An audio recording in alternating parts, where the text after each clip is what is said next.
Café com prosa junguiana, travessias em pequenos goles.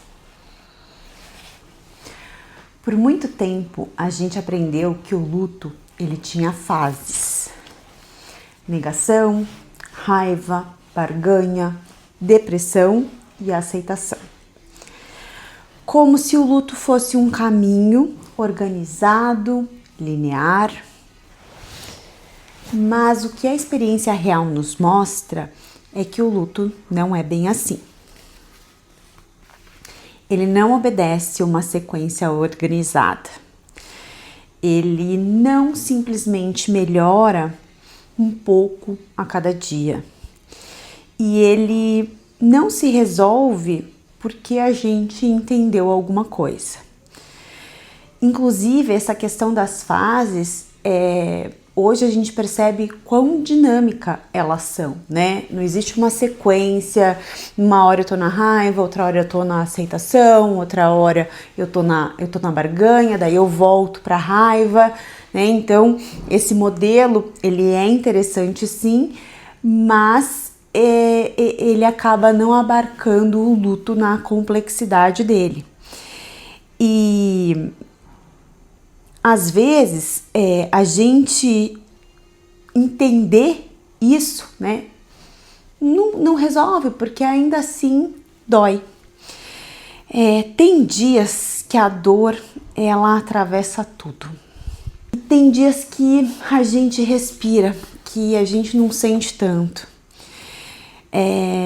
A gente lembra de quem partiu com carinho, a gente consegue funcionar, e aí vem a dúvida, né?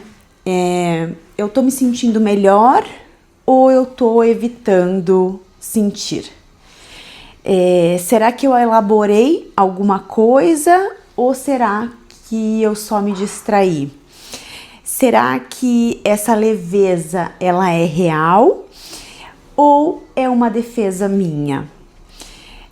E quando a dor ela volta, né, a atuar, vem uma outra pergunta: será que eu regredi? Será que eu voltei para o começo de tudo? Será que eu perdi tudo aquilo que eu já tinha trabalhado, que eu já tinha conseguido sustentar? E essa é provável uma das maiores confusões em relação ao luto. Sentir de novo não significa que a gente voltou ao início, que a gente retrocedeu, né? Como eu disse em relação às fases, que elas não são estanques, elas são dinâmicas, né? Então, assim, chorar de novo não significa que nada foi elaborado. Ter um dia difícil não apaga todos os outros dias em que foi possível a gente continuar, a gente seguir. E diante disso tudo, hoje a gente entende o luto de uma outra forma, não como uma sequência de fases, mas como um processo que oscila, é o que a gente chama de processo dual do luto. Que propõe que um luto saudável não é aquele que segue etapas, mas aquele que se movimenta.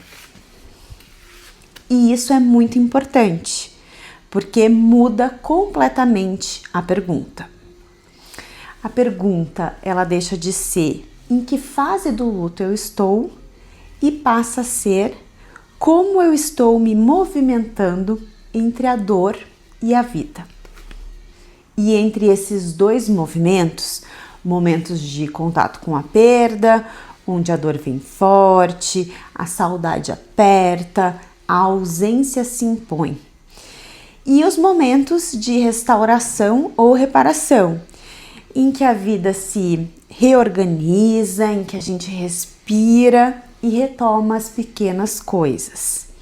E esses dois movimentos são necessários para a elaboração do luto. Porque se eu fico apenas em contato com a perda, eu posso ser tomada pela dor. Mas se eu fico apenas na restauração, reparação, eu posso me afastar daquilo que ainda precisa ser sentido. Aqui é o risco que eu já comentei em outros episódios, da nossa intelectualização, da nossa racionalização excessiva da dor. Então, o luto saudável, ele não elimina nenhum desses dois polos. Ele permite uma oscilação possível entre eles. No primeiro mês da partida da Leide, eu fiquei muito mal.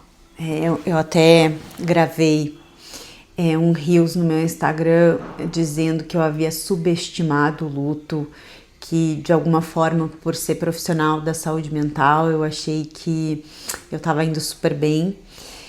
E quando bateu um mês, a dor bateu muito forte.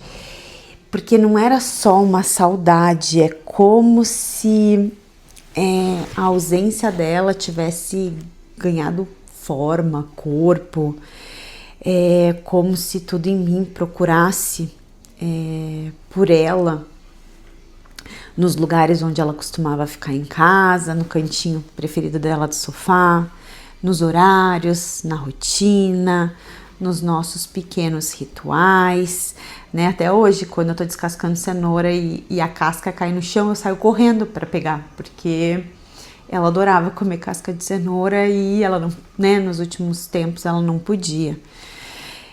Então, os espaços da casa, né, a gente olha, é como se nesse momento aí eu visse ela, e isso doía demais.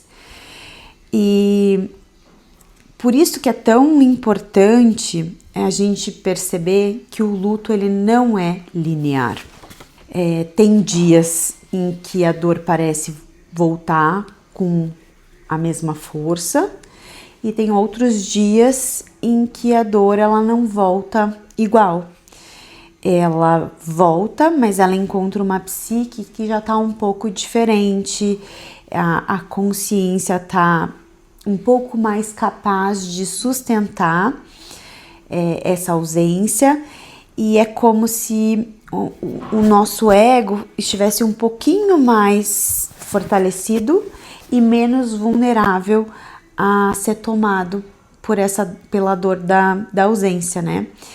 E é como se nesse momento a nossa alma já tivesse começado, mesmo que lentamente, a construir um novo contorno para essa ausência. E não sendo linear, o luto e a dor, eles vêm como uma espécie de uma onda, né? Às vezes vem a sensação do vazio, às vezes vem uma irritação, um cansaço, a culpa, a saudade, o silêncio. E cada uma dessas formas de sentir pede alguma coisa da nossa consciência. Não para ser dominada, para ser racionalizada, mas simplesmente para ser acolhida e escutada. Como eu mencionei no episódio passado, quando a dor não encontra um espaço para ser vivido, ela não desaparece, né? Ela vai para outras áreas da nossa psique ou até para outras áreas do nosso corpo.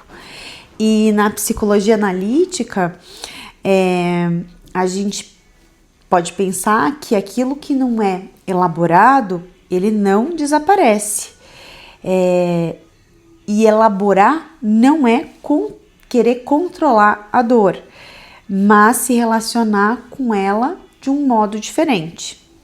Então, sentir de novo não é uma regressão, não é a falta de elaboração, é pura e simplesmente um processo acontecendo, porque no luto saudável ele não é linear, ele é movimento.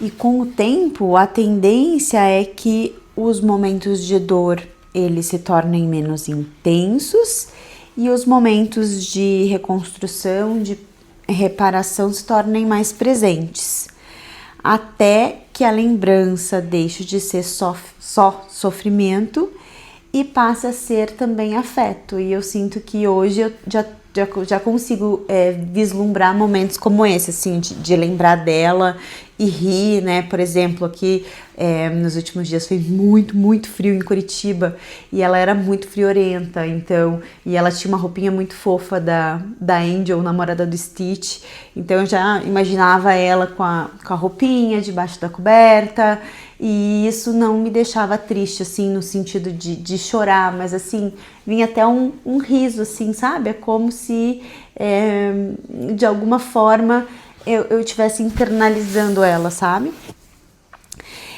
Só que isso que eu tô relatando não acontece por uma imposição, porque alguém disse que já passou da hora, que o luto tem um tempo cronológico, né?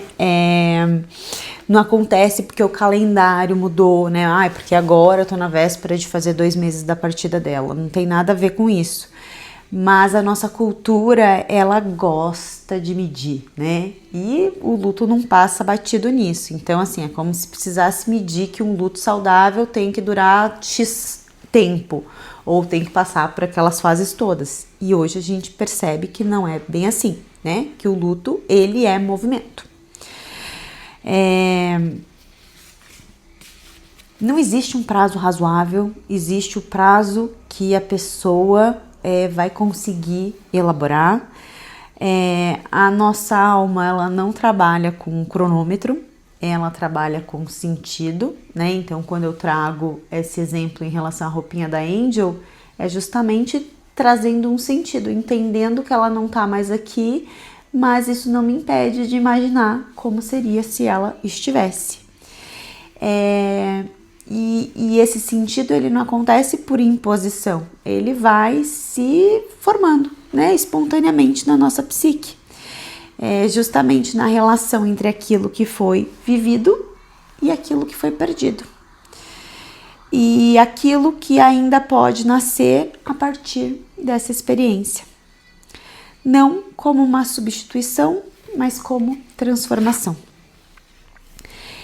Teve um dia na minha chácara em que eu tava olhando para minha floresta, que eu chamo floresta de brócolis, porque parece, né, a copa das árvores parece um monte de brócolis.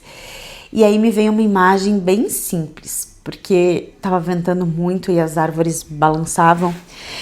E aí eu fiquei pensando assim, a árvore, ela não entra em pânico, né? Ela se move, ela oscila, ela enverga, às vezes cede um pouco, mas ela não deixa de estar enraizada. E ali eu entendi que oscilar não é cair.